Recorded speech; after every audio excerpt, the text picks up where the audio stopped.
Hello, everyone. Welcome back to Dr. Ken's ASMR channel. I hope you are having a good day, and I hope you're having a good night. Wherever you are, please stay safe and stay healthy. Today, let us continue where we left off. This is a series part 2 of the patient interview. Last part, I believe we left off at immunizations, medications, and let us continue with the next part of the patient interview. After you have gotten to know the present illness and medications of your patient, don't forget to ask about his or her family. Family history is important. Family is important. Ask about the age and the current health status of the patient's parents, siblings, and grandparents, if they are still alive. Based on this judgment, you can also ask about similar symptoms or conditions in the family. Ask about chronic illnesses in the family, because those illnesses may possibly be inherited to their children and increase the likelihood of affecting the members of the family. Next, let's talk about social history. The social history is equally important with the family history. Nature versus nurture. We can never be sure which one is more important. So let's just say they are equally important. So after you have asked about his or her family, then ask about what they have done in their lives that is voluntary, that is their choice. Let's ask about their occupation. What do they do for a living? Do they work in a dangerous environment? What kind of things are they exposed to? Does the work require different kinds of physical exertion, or perhaps long hours of sitting and not exercising? Does this pose a threat to their health? So be sure to ask about the occupation. Next, ask about the things they use. So, do they smoke? Do they use tobacco? Do they use marijuana? What other kinds of things do they smoke that may affect their health? Do they drink? Do they partake in alcohol? What kind of alcohol? How often and how much each time? Do they use any illicit drugs? Do they like to party, have fun, stay up late, and meet people who can provide them with these kind of goods and or services? Do they use caffeine? Do they like to drink a lot of coffee? And again, how often and how much? Diet. People often do not ask about diet unless you see this person is obese or malnourished. Why do people not ask about diet? They really should. It is an essential part of life, and it affects us much more so than most would think. So, are they on a special diet? What do they eat? How often do they eat? When do they eat? Remember to ask these. And let's talk about sexual partners. Do they have a steady sexual partner? How many sexual partners have they had? Things like that. And also, if the patient is young, you want to ask them if they are sexually active. Sometimes when family members are present, they may feel embarrassed or inclined not to answer. And that is when you can perhaps set them apart and ask them privately so they can give you a more honest and private and direct answer. What is the living situation like? Where do they live? What kind of an environment do they live in? What kind of a neighborhood, a house, an apartment, a duplex, what kind of a situation are they living in? Are there a lot of influences, positive or negative, in their community?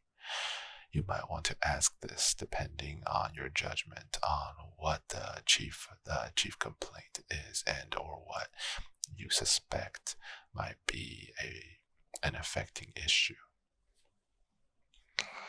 Recreation. What do they do for fun? What are some of their hobbies? Maybe it's not their work, maybe it's not their school, or maybe it's not their living environment. Maybe it's just something they like to do. Maybe this person likes to go fishing, and when he went on a fishing trip by himself or with a friend, he accidentally injured himself, and that could be a risk factor as well. You might want to know which lake he went to. You might want to know which river he went to. What was he doing when he injured himself? How did he injure himself? Etc. Is he or she able to perform daily activities normally? Usually we would care about this if the patient is a bit older or more severely injured. But if the patient can walk into your clinic, into your office, into your hospital, then chances are you won't have to worry so much about it. Also worry about safety situations. If this is a child, you might want to think about the possibility of child abuse. Of course, if the patient's not a child, if the patient does not seem to be suffering any kind of physical trauma that would make you suspect abuse, then you don't really have to think too much about it. But I want everyone to at least have a basic understanding that child abuse does exist, and there are signs where you can see if this child has had the possibility of being abused based on the signs and symptoms of the patient. Okay, and the review of systems is, of course, a very important part of any patient interview, and this is quite detailed. Don't try to memorize everything. Rather, have a chart where you can refer to and try to ask these questions and to see if to make sure that you can hit every organ system, go through every single one of them, but rely on your own judgment based on the patient's presentation and what they have told you, and modify the questions so that you can better understand what you really want to know, which is what is wrong with the patient and what caused it, what may have caused it, and how you can use the information that you discovered with these questions so that it may help you to help the patient. So Let's go through some of these organ systems. Okay, so the first one is actually not really any organ. It's just the general, or the what we call the gestalt appearance. What you see firsthand on the patient is does he or she look okay? Do they look like they're in distress? Just the first look. And we as humans, it doesn't matter if you're a doctor or you went to medical school or whatnot, we as humans are very adept, very skilled at identifying if there's something wrong with a person, just by their facial expression, just by the color of their skin, if it feels like there's blood, or if someone's really pale, um, if someone is by their behavior, if someone is acting in a way that is more accustomed to us, if they're acting in a socially acceptable behavior, just by looking at them, we can try to grasp a basic and quick understanding of a person. So the first thing is just a general observation. And we can ask about things like, are you sleeping okay? You look tired. Are you eating all right? Is your appetite okay? You look like you haven't eaten too well, or perhaps you've eaten too well.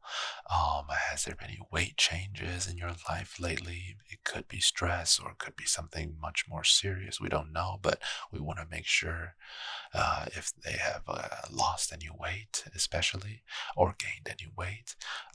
Do you have any fatigue, like even after you sleep for a long time, like right after you wake up, do you still feel tired? Do you have any fever? Are you burning up? Do you have any chills? Having night sweats? Or perhaps your clothes are fitting differently. Is there anything like that? So you just ask about that too, like the same way you would care for a friend. You would ask your friend, has he slept okay, right? If he has really, really sunken eyes and he just looks exhausted at school or at work, what are you gonna do? If you care about this person, you're gonna ask him or her, are you eating right? Are you sleeping right? So the first part, the general part, is just asking about that. Next, we go to the skin. And skin is again, um, every one of these questions, no matter which organ system, you just want to base that on your judgment. Depending on the chief complaint, you want to modify these. But for the skin, you want to ask if they have any rashes, hives, lumps, sores, any itching, any dryness, any recent changes in their skin, and their hair, and their nails, etc. And for the next one, we'll talk about the eyes.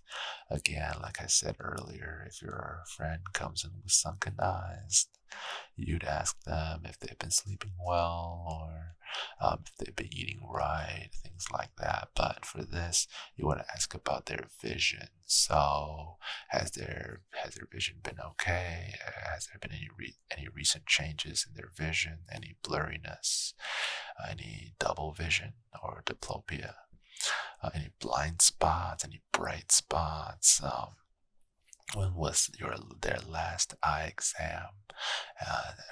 Is there any ocular pain or any photophobia? Any pressure? Any sense of pressure on your eyes? And if you just look at their eyes, you want to see what their eyes look like, but that would be in the physical exam part. So for this review of systems, and the next one we'll just talk about ears. So you want to ask about hearing. Are they hearing okay? Are they wearing any hearing aids? Any recent changes in hearing? And this is very similar to the eyes. Any part of of human perception. You just want to ask if they can still perceive well. Is there any mistakes in perception? Like for eyes, we talk about blurriness. In the ears, we'll talk about any ringing, any dizziness, because you should know.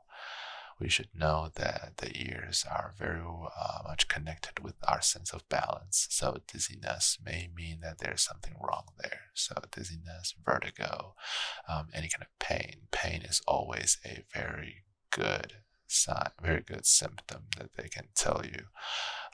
If there's any kind of pain, that means there's something wrong. And has there been any kind of a bodily fluid coming out of your ears, like pus or any other, which would be a sign of infection, or any other kind of fluid? All right, everyone, I think I've talked a little too much, perhaps a little too fast.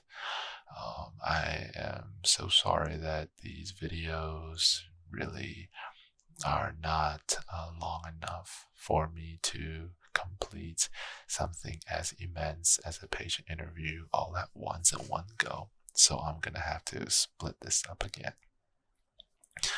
Perhaps one day I will try to make a much longer ASMR video for you guys, but I'm just gonna pause right here and we'll continue next time, okay? This patient interview has been really fun for me. Please let me know how you guys like it in the comments. And of course, as always, if you like the video, like it. If you don't like it, then you can press that thumbs down button. And please subscribe. If you like it, you can if you like it a lot, you can turn your phone upside down and like it again. That would be great. All right. I hope you guys all have a wonderful night, a wonderful day, and I'll see you guys next time. Thank you and good night.